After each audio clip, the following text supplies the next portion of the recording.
Assalamualaikum warahmatullahi wabarakatuh. Hai teman-teman, alhamdulillah ketemu lagi sekarang sama Bu Eti. Pekan ini kita akan belajar PPKN.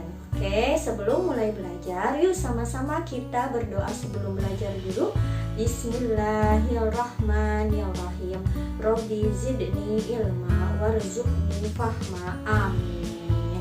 Oke teman-teman, semoga ilmu yang kita pelajari bisa bermanfaat. Nah, materi sekarang itu masih di bab 3, sub materi terakhir yaitu tentang peran tokoh perumus Undang-Undang Dasar Negara Republik Indonesia tahun 1945. Yuk, disimak. Nah, penasaran kan siapa saja tokoh perumus Undang-Undang Dasar tahun 1945? Yuk, simak sama-sama. Oke, yang pertama ada Insinyur Soekarno.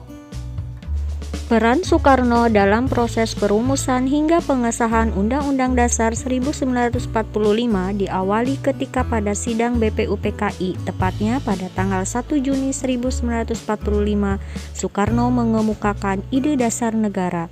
Selesai sidang pertama, para anggota BPUPKI sepakat untuk membentuk sebuah panitia kecil beranggotakan 8 orang. Soekarno pun kembali terlibat dalam keanggotaan panitia kecil penyelidik usul-usul atau perumus dasar negara yang beranggotakan 9 orang.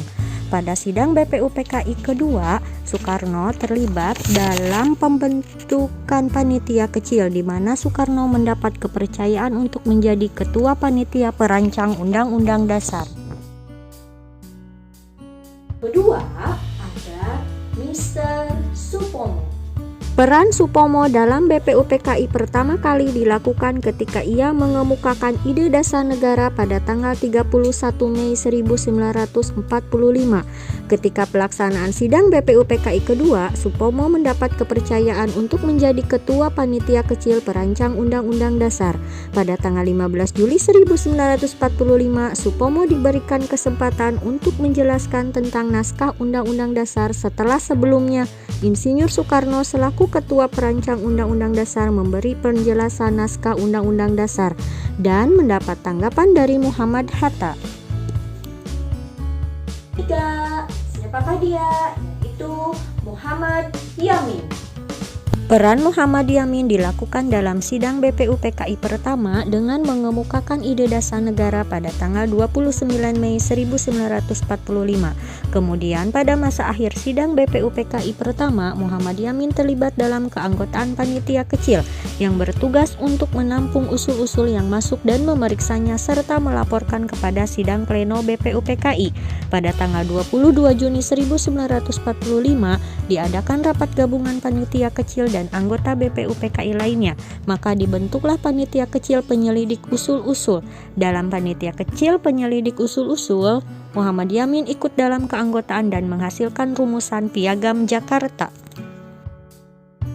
Yang terakhir, yang keempat, ada Muhammad Hatta.